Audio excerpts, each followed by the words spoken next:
अस्सलामु अलैकुम वरहमतुल्लाहि वबरकातुहू। उम्मीद है कि आप तमाम खैर आफियत से होंगे। आज की इस वीडियो के जरिए से हम आपको ये बतलाने वाले हैं कि रमजान में जो हम कुरान करीम पढ़ते हैं तो उसको बख्शने का सबसे आसान तरीका कि जिसे हम खुद ही पढ़कर बख्श सकते हैं, वो तरीका आज की इस वीडियो के जरिए से हम आपको बतलाने वाले हैं। इसलिए कि जब कुरान करीम पूरा होता है, अल्हम्दुलिल्लाह अभी रमजान में हर शख्स कुरान करीम की तिलावत करता है, चाहे मर्द हो या औरत हो, मुसलसल रमजान के अंदर कुरान करीम की तिलावत करते हैं। किसी के 2 कुरान मुकम्मल हो जाते हैं और अल्हम्दुलिल्लाह खवातीन के भी किसी के 5 कुरान करीम मुकम्मल हो जाते हैं, 6 कुरान करीम मुकम्मल हो जाते हैं। अब रमजान का जब आखिरी अशरा होता है और खास तौर पर जब शब कदर होती है, 27वीं शब होती है, 27वां रोजा होता है जिसमें लोग जागते हैं, उसमें हम अपने कुरान करीम को बख्शवाते हैं तो बहुत सारे बड़े परेशान होते हैं। वो आलिम साहब को लेकर आते हैं, कारी साहब को फोन लगाते हैं, मुफ्ती साहब को बुलवाते हैं, या फिर वो खुद अपने बहुत सारी खवातीन अपने शोहर को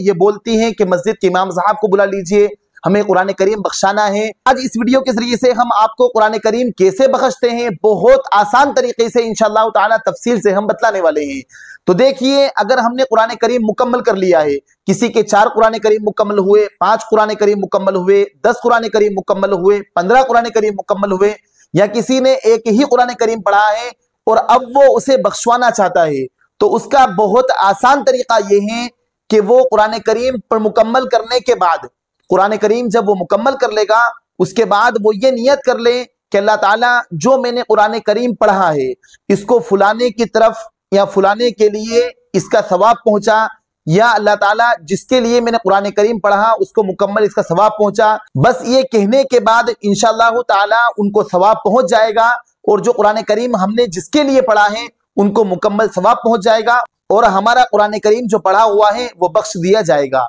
तो लिहाजा ये बहुत आसान तरीका है। अब हमारे यहाँ क्या होता है कि बहुत सारे ये करते हैं कि चारों कुल पढ़ते हैं, जनामाज लेकर आई जाती है, कुरान करीम मंगवाया जाता है और साथ में चारों कुल पढ़ने के बाद अल्हम्दु पढ़ा जाता है, फिर उसके बाद नाम पूछे जाते हैं, बाकायदा लिस्ट लिखी जाती है। हालांकि हम ये सोचें कि अल्लाह ताला तो दिलों के भेदों को जानने वाला है, अल्लाह ताला हर चीज को समझने वाला है, तो लिहाजा हम पढ़ते वक्त जब कुरान करीम मुकम्मल कर लेंगे हम फौरन ही उसी वक्त नियत कर ले कि अल्लाह मेरे वालिद मोहतरम को इसका सवाब पहुंचा या मेरे मरहूम वालिदा को इसका सवाब पहुंचा। उनका नाम ले लें, जैसे अगर उनका नाम आयशा हो कि अल्लाह मेरी वालिदा आयशा को जो कुरान करीम मैंने जितने भी मुकम्मल किए हैं उनको इसका इसाले सवाब पहुंचा, तो अल्हम्दुलिल्लाह हमारा कुरान करीम पढ़ा हुआ है उनको मुकम्मल उसका सवाब पहुंच जाएगा। तो लिहाजा ये बहुत आसान तरीका है जो हमने आपको बतलाया है। तो लिहाजा जो इतनी ज्यादा इसमें तकल्लुफ किया जाता है कि इमाम साहब को बुलाया जाता है, मौलाना साहब को बुलाया जाता है, जनामाज बिछाई जाती है,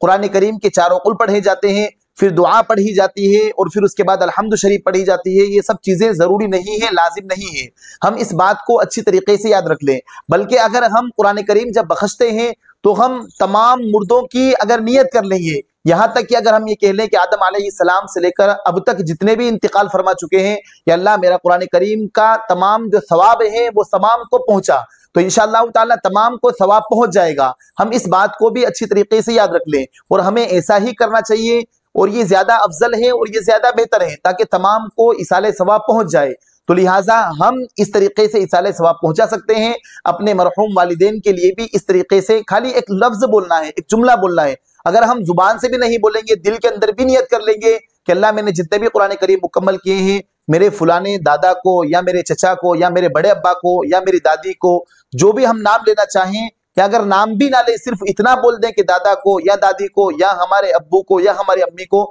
तो ये तमाम चीजें काफी हो जाएगी। अल्लाह ताला दिल के राज को जानने वाला है, इंशाअल्लाह ताला उनको सवाब मुकम्मल पहुंच जाएगा। तो उम्मीद है कि आप इस तरीके को अच्छी तरीके से समझ गए होंगे और ये जो तरीका हमने आपके सामने पेश किया है ये बहुत ही मुअतबर दारुल इफ्ता जामिया बिन्नूरी टाउन से लेकर हमने आपके सामने पेश किया है। अगर आपको ये हमारी वीडियो अच्छी लगी हो तो आप हमारे इस वीडियो को दूसरों के पास जरूर शेयर करें और साथ साथ अगर अभी तक आपने हमारे इस चैनल को सब्सक्राइब ना किया हो तो आप हमारे इस चैनल को जरूर सब्सक्राइब कर लें और बेल आइकन भी दबा दें ताकि जब भी हम कोई नई वीडियो अपलोड करें तो उसकी अपडेट आप तक पहुंच जाए। फजज़ाकुमुल्लाहु खैरन व अहसनल जज़ा। अस्सलामु अलैकुम व रहमतुल्लाहि व बरकातुहू।